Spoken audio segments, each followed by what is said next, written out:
Hi, everybody, and welcome to Lovefraud Live. So, one of the reasons why it's so difficult to explain what happens when you're involved with a sociopath is that you may not have the words. You know that because of this person, you felt confused and sometimes a bit crazy, but you don't know how to describe it without other people thinking that you are, in fact, crazy. I'm Donna Andersen, author of Lovefraud.com, and tonight I'm going to provide you with 10 words to help you name your experience with a sociopath. This is a live streaming show, and I'll answer your questions at the end of my short presentation. So please send them to me as we go along. Okay, there is a general lack of awareness about personality disorders in society and a lack of education, even among many mental health professionals. So as a result, for years, there was no generally accepted terminology to describe various aspects of being exploited and betrayed by a sociopath. But descriptive language has evolved among online communities of survivors, and tonight I'll give you a vocabulary that will help you to name what you experienced. When you can name it, then you can begin to recover from it. The first term you've probably heard, love bombing. When sociopaths set about reeling you in, a key seduction strategy is love bombing. They shower you with attention and affection. They want to be with you all the time. They make you feel like the most important person in the world. Not all sociopaths engage in love bombing, but many do. In fact, they may use the love bombing strategy even when the relationship isn't romantic. For example, they may flatter you if you're the boss or butter you up if they're a salesperson who's trying to make the sale. Here's the second term, target. That would be you. Sociopaths don't look at you as a friend, colleague, or romantic partner. They look at you as a target to be exploited. Here's how the targeting works. When sociopaths meet you, they immediately employ a 3-step process. First, they evaluate you to determine if you have anything that they want. Second, they figure out what your vulnerabilities are. And then third, they use your vulnerabilities to get you to give them what they want. And suddenly, you've been had. Here's the third term, the pity play. This is another key sociopathic seduction strategy. Sociopaths try to make you feel sorry for them. They will tell you about their abusive childhood, or their cheating exes, or their demanding bosses. Of course, they lie a lot, so the stories may or may not be true. The bottom line is that sociopaths intentionally use your empathy against you. Here's the fourth term, Jekyll and Hyde personality. That classic story of a man who turns from mild-mannered to monster perfectly describes the behavior of sociopaths. One minute they love you, the next minute they hate you. They change like flipping a switch, and you have absolutely no idea what triggered the change. Here's the fifth term, gaslighting. Now, you're probably hearing that a lot these days. In the 1944 movie called Gaslight, the villain intentionally tried to make his wife feel like she was losing her mind. If you watch the movie, you might wonder, who does that? Sociopaths do. Sociopaths will tell you something and then deny they ever spoke the words. They will hide objects and then ask you what you did with them. They will ask you to do something and then, after you do it, ask you why you did it. Their goal is to make you doubt your own perceptions. Here's number 6, flying monkeys. This is another movie term, a reference from The Wizard of Oz. In this film, the flying monkeys do the bidding of the Wicked Witch of the West. Sociopaths often find their own flying monkeys, people who do their dirty work. Some of these stooges gleefully go along with the sociopath schemes, but others are manipulated themselves and have no idea that they're part of a plot. For example, sociopaths are capable of turning your own family members against you without them even knowing it. Here's the next term, devalue and discard. Once upon a time, you were the most important person in the world to the sociopath. But sooner or later, he or she is finished with you. They've taken all your love, money, or whatever it was that they wanted, and you are totally depleted. So now you're no longer useful, and the sociopaths rationalize that there's no reason to keep you around. You are devalued and discarded. Here's the 8th term, the smear campaign. As your involvement with the sociopath deteriorates, you may look for support among your friends and family. And to your shock, nobody believes you.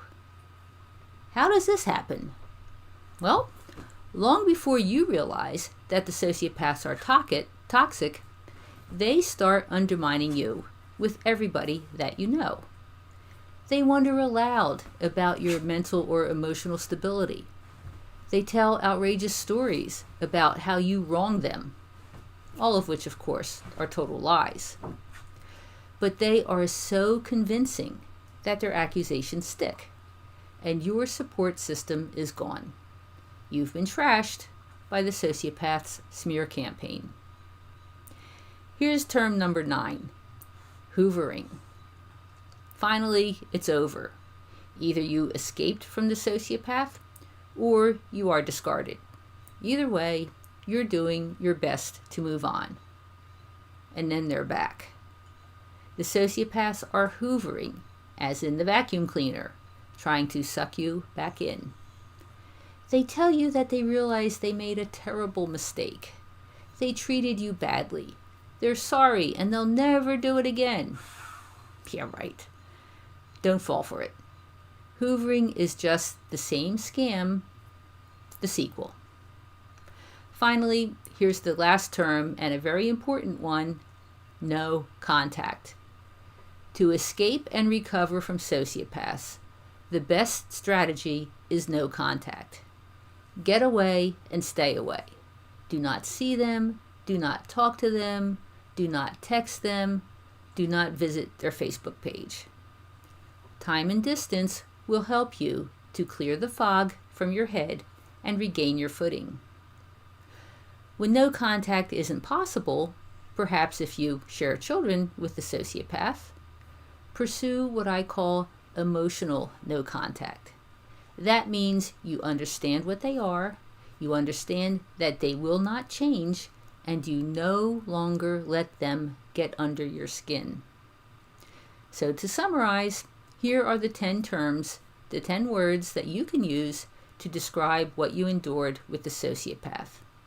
Love bombing, targeting, the pity play, Jekyll and Hyde personality, gaslighting, flying monkeys, devalue and discard, smear campaign, hoovering, and no contact. As I said, just being able to name what happened will help you. So while we're talking about important words, I also want to discuss the terms for the disorders themselves. I first launched Lovefraud in 2005, and it was the first website on the internet dedicated to teaching people about sociopaths. At the time, most people thought sociopaths and psychopaths were all serial killers. In recent years, people have been talking about narcissists, but often when they describe the behavior of these narcissists, it sounds to me like they're describing people with antisocial personality disorder or psychopathy. This terminology of calling disordered people narcissists just evolved organically on the internet. Personally, I think it happened because people still think of a sociopath or a psychopath as a serial killer, and the term narcissist is simply less scary. Now, you've probably heard me say that at Lovefraud, I use the word sociopath as an umbrella term for all of these disorders. The word sociopath is no longer an official clinical diagnosis, but it originally meant anything pathological in social relationships. Well, that's exactly what we're talking about here. People who cause havoc for everybody else. So when I use sociopath, I use it to cover the clinical diagnoses of antisocial, narcissistic, borderline, histrionic, and psychopathic personality disorders. People who have these disorders behave in similar ways. They're all exploiters. We need to know that they're out there and how to avoid all of them. And when we do, we can protect ourselves from becoming targets. So that's the presentation for tonight, and next I'll be answering your questions. But first I want to mention that last week we implemented Super Chat on the YouTube show, and Super Chat gives you the opportunity to support Lovefraud's work, and I really appreciate the donations that we received last week. Thank you very much. And if you'd like to contribute, all you have to do is click the $ that's near the chat window, and you can actually make your contribution and ask your question at the same time. Or Lovefraud also has a nonprofit that runs our webinar programs. If you'd like to support our education efforts, there's a link in the description below. So here we go. Thank you very much, and I'm going to take a look and see what kind of questions we have today. Oh, it looks like I have a super chat from Cass, or Cat, CA. Thank you so much. I appreciate it. So Darlene notes that sociopaths are love, hate, love. Yeah, you could call them that. That's a pretty good description. Switching back and forth from one to the other. All right. Okay, so Jay asks, is it true that people sometimes get addicted to them? Oh, yes. Yes, yes, yes. In fact, I talk about that a lot. I have some videos specifically about addictions to sociopaths. These relationships are highly addictive, and it's because of the way that they manage to hijack the human bonding system. All relationships are essentially psychological bonds that you have with another person. And sociopaths just have this way of engaging in intermittent reinforcement and other pressure techniques that have the effect of making you become addicted to the relationship. And that's why it can be such a struggle to escape these relationships, is because you think you're in love, but it's not really love. It's an addiction that you're feeling. So in order to get away, you have to treat it like an addiction. And that's why the no contact is so important, because what you're doing is going cold turkey, essentially just as if you were quitting cigarettes or alcohol or something like that. You go cold turkey and you wean yourself. You just stop. You don't have the drug of choice anymore. And that's what no contact is. No contact means you end your contact and then you just cut it off. And the idea is to allow yourself to detox, to break that addiction. Okay, see if we have some more questions. Get under your skin like a tick. Yes, that's true. Okay, so Adnan Pedra asks, is it true that the sociopath wants to be the victim that they abuse? I would not say that. No. That whole concept may come from people who are trying to explain disordered behavior through normal terms. Sociopaths are different, you know? I mean, if you were a regular person who maybe feels bad and maybe you feel guilty that of something that you did or didn't do, and then maybe you punish yourself. Sociopaths don't do that. Sociopaths are not trying to punish themselves. They are not trying to suffer whatever the victim suffers. They essentially believe that they're entitled to do whatever they want, and they will continue to do whatever they want, and they think that they can employ any method that they can think of to take what they want and get what they want. So no, it's not about trying to act as if they are the victim.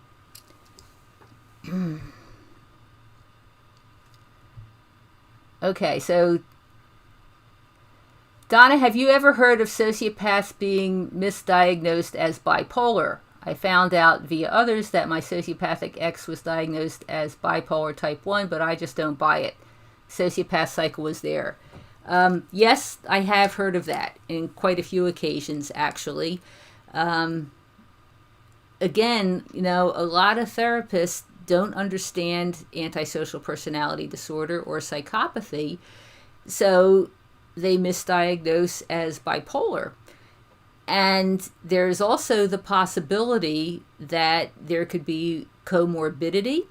And what that means is that it's possible for a person to have both disorders. They can have both antisocial or narcissistic personality disorder or psychopathy along with bipolar disorder. In fact, we did some research, and it seemed to be that about 10% of the people who we thought were sociopathic could also have bipolar disorder as well.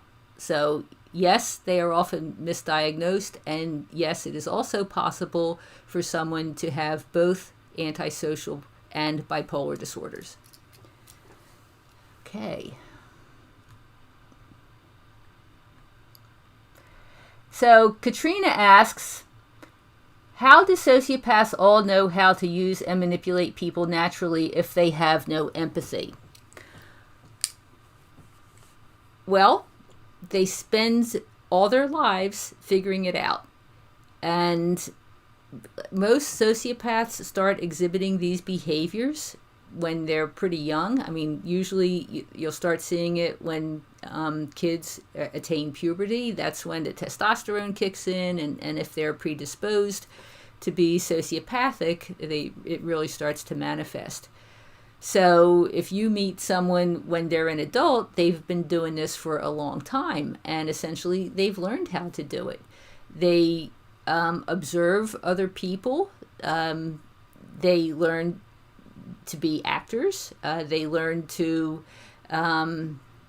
exactly how to look like they are empathetic and caring and doing things for people, engaging in what's called pro-social behaviors, which means they're doing nice things, what they're supposed to do.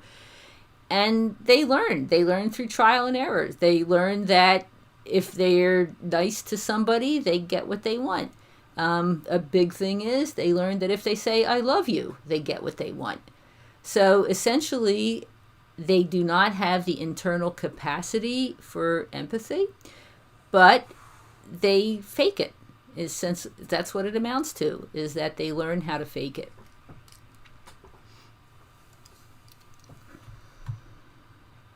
So Sammy says, hi Sammy, how are you today? Yeah, mine loves to pretend that he's the victim, claiming all sorts of illnesses, even dissociative fugue disorder. Wow. Pretending to be the victim is definitely one of the main things that sociopaths do. I mean, nothing is ever their fault. That's actually one of the key traits of a sociopath, is that they blame other people for everything that's going wrong. And this is really confusing when you're on the receiving end of it, because you feel like you're being victimized, And then the sociopath is claiming that they're the victims, that you're the ones who's engaging in bad behavior, and they're suffering and they're the victims because of it. And it's a very confusing place, because normal people will listen to someone saying that, they're being victimized and say, my goodness, am I doing that? Am I really hurting this person? Am I really taking advantage? Am I a sociopath myself? The sociopath, I assure you, is not thinking that way. Essentially, they're trying to blame other people for everything that they've done, and they're trying to just make it so that it's not their fault. But it's a typical strategy, and it's actually a very important one to notice, especially in romantic relationships, because, I talk about what some of the different things are. Oh, I got a chat. Queen of Green, thank you very much. Appreciate the super chat. But anyway, what I was saying is that a lot of the traits of sociopathy in dating relationships, like love bombing and sudden soulmates and also sexual magnetism, that's not such a bad thing by itself. Who doesn't want to have an involvement with someone who thinks they're wonderful and they have so much in common? But when you start to see somebody blaming, that's a real key, because just about all sociopaths do it, and it's not a nice thing. It can't be misinterpreted as something that you want in an involvement. So anyhow, it's very important to watch out for that playing the victim part. Okay. So Deborah Lynn says, the jerk I was with said his father taught him how to manipulate people. And as I said, they learn, and sociopaths, the condition is highly genetic, so that usually means that one or both parents could be disordered, or someone else on the family tree. But I have definitely heard of situations in which disordered parents have intentionally taught their kids how to be manipulative as well. So yes, that absolutely can happen. So Sociopath Survivor says she read that sociopaths have high level of testosterone and remembers her ex took testosterone supplements. It's creepy now in hindsight. I'd be curious what age he was. I assume it's a he when he was doing the supplements. But yeah, that's one of the traits of the disorder. Both men and women definitely have high levels of testosterone. Okay. So Lou12340 asks, how is it so easy for people to get brainwashed? I was watching this video on a cult leader, and his followers all had big smiles on their faces. It's amazing how easy it is for people to be brainwashed, and that's a whole discussion in itself. But essentially what sociopaths and cult leaders do is, as I started to mention previously, they hijack the human bonding system, and they play on people's vulnerabilities. That's why if you look at information about cults, typically people are susceptible to cults when they're in transition. For example, a lot of college students get recruited into cults, and that's because, they're leaving home, but they're not yet on their own, so it's a transition period. Or if there's anything else in which, they're in transition from one part of life to another, or if they're being vulnerable. That's sociopaths and cult leaders do the same thing. They target vulnerabilities. They promise to make your dreams come true. They promise to take your problems away. And life can be hard. So some people think, oh my goodness, this is the answer to my prayers. And they get sucked into the situation, and over time they just believe more and more and more of it and end up being brainwashed. So yeah, it's pretty scary way that they do that.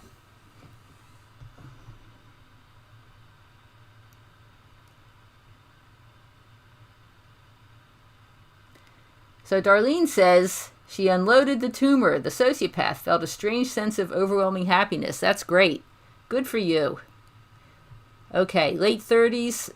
I guess that regarding the guy with the testosterone.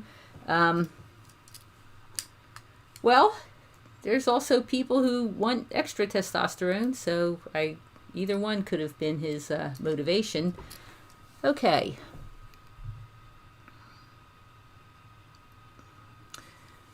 So, can you do a video on fake friends? Oh, that's a good topic.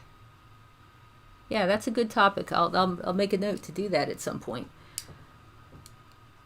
Okay, and then we have Love Peace saying alienated children are brainwashed by the narcissist. Yes. Oh, that's another whole bag of worms, is people who have children with a disordered person, and then the disordered partner engages in parental alienation syndrome. It's a mess. It's absolutely a mess. Oh, thank you so much. Sammy says $4.99. Appreciate it, Sammy. And do we have any other questions here?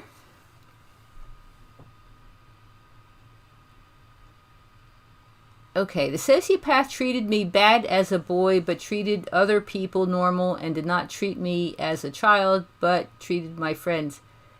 Eden, it sounds like you're referring to your parents, possibly. And that's another situation that can happen, in that what goes on in the family home could be abusive, and people on the outside never see it. I've seen lots of cases like that where the sociopath parades their families in church and puts on this facade of this wonderful, loving family, and there's just control and abuse going on at home. And yes, that does happen quite a bit. So, okay, that seems to be the end of the questions that we have for tonight. So thank you very much again for visiting here at Lovefraud Live, and we'll see you next week at 8 o'clock Eastern Time. Thanks a lot. Bye-bye now.